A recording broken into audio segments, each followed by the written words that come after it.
describe more about his personality? Yes. Oh, don't mess around with Dr. Tan. We are in our 80s. Well, we have similar sort of ideals, and being old and stubborn, I think that we are not wrong. I would say that most of the NSAs are scared of him. I think when I first met him, I guess when I got involved in the sports fraternity, quite intimidating, I think, my first impression. His reputation precedes him. Dr. Tan's reputation reached me before I even met him. I've heard a lot about him, very stern, very fierce. Don't ever dare to pull wool over Dr. Tan's eyes. He knows his stuff. He doesn't talk much.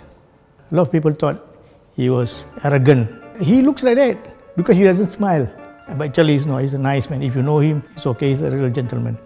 And he does a lot for sports here in Singapore.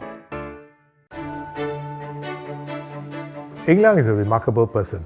I got to know him when I joined the SNOC in the mid-1990s. And he comes across as a person with steely determination. His greatest contribution, I would say, was as the chairman of our selection and training committee. He always insisted on high standards and raising those standards. He takes it very seriously. A fervent belief in the privilege of wearing our Singapore colours. It's not something to be taken lightly, not just for the athletes, but for everyone involved. It's something that I learned from him. You can see that he's really hands-on.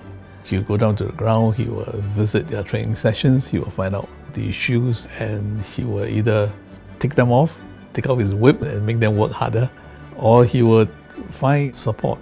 2015 SEA Games in Singapore, since we are hosting, why can't we have extra money? I argued with him because I know he has been to the highest level of the sport. Me too, he need help. So he did. He felt it immediately, and he came back to SNOC and he said, you know what?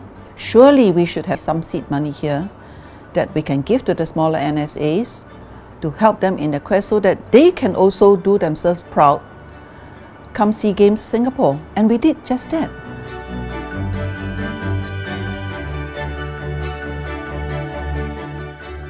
We did very well. See, we have 2 finalists.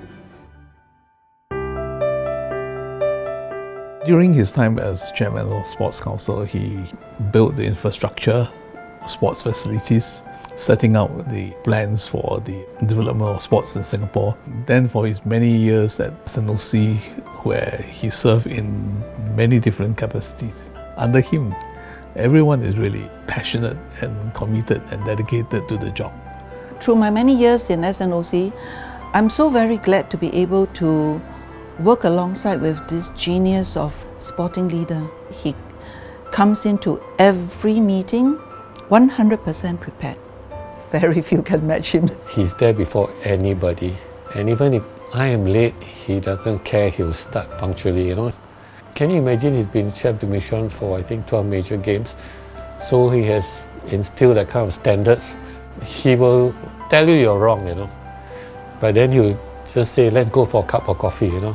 Doesn't hold anything, you know. Actually, Dr. Tan is a very humble and modest person at all times. During meetings of the SEA Games Federation and all, he's very calm and cool. And he expresses his views very well. And as such, most of the time, his views are accepted. He's really an asset to sports of the region. He is one thing I am very impressed that he is not ambitious. He never tried to become the SEA Games, the president, all these things. And sometimes you don't even know he's there because he was just sitting there quietly. He doesn't do it for the limelight. You never see Dr. Tan standing out in front. He just wants to do what he can for sport. His love and care and passion for the sport, unparalleled. I always admire his total dedication. He had no hesitation, even at an old age, always looking after the interests of athletes. He really loves our athletes. He takes care of them. He wants them to do well. He wants our teams to do well. 他算是我人生的贵人。坦白讲，如果没有他，我不确定我能不能达到08奥运，还有12，包括后面我拿的所有的成绩。因为队里有一些事情发生，然后就请陈博士下来给我们开会吧。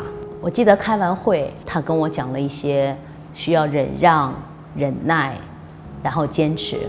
我觉得他是一个很睿智的老人，你知道吗？他只是笑笑，我就觉得很有亲切感，就也不会那么害怕。我觉得他这个动作就给了我一个安慰，就是我从他这个表情中明白说他其实什么都知道，所以我觉得通过他的身上让我非常相信并且爱上这个国家，对我来讲是一个非常大的影响。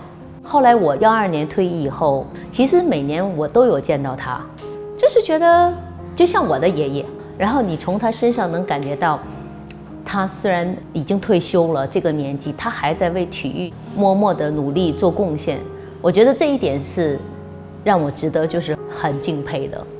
The way he's lived his life is an incredible message that I would love to share with all our existing athletes or even those who have left the sports. Sport need great leaders like Dr. Tan to come back and help it to bring it to the next level. It has helped to push our athletes and our teams to keep on achieving more. And it's one of the reasons why over the years our athletes have done better at the major games. Hello, Eng Liang. I want to thank you for your sterling service to Singapore. You've been associated with sports all your life, but you also made your mark in politics. You served as MP for River Valley for 2 terms from 1972 to 1980 and was Senior Minister of State in the Ministry of National Development and then at the Ministry of Finance. After retiring from politics, you remained active in public service and contributed to Singapore in many other ways. In 1956, aged just 19, you represented Singapore at the Melbourne Olympics in our water polo team, which inspired great pride in Singaporeans. After you stopped competing yourself, you continued to nurture our sporting community and talents in many ways. You chaired the Singapore Sports Council from 1975 to 1991. You've been the Vice President of the Singapore National Olympic Council for nearly 30 years. As patron of the Singapore Swimming Association, you supported the development of many athletes to excel in aquatics.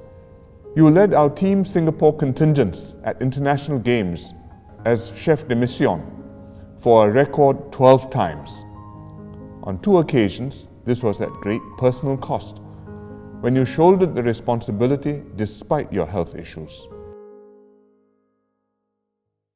I wish him all the very best and also send my best wishes to his lovely wife Catherine and his family, and thank him for all the contributions that he's made to sport and to Singapore. 我要祝陈博士身体健康，然后特别在这个疫情期间要照顾好自己，然后我也祝福他永远快快乐乐啊！希望有机会下次见他还是那个高高壮壮的陈博士。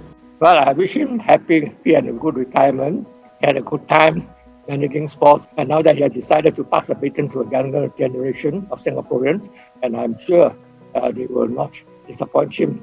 We are sad that he has to retire, but also knowing him, that he will never really retire. He will always get involved in some way.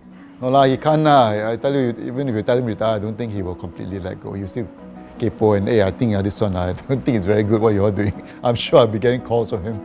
He'll just step down by name. He's there, you call him, he'll give you advice. You know, Dr. Tan, you have lived your life to the fullest.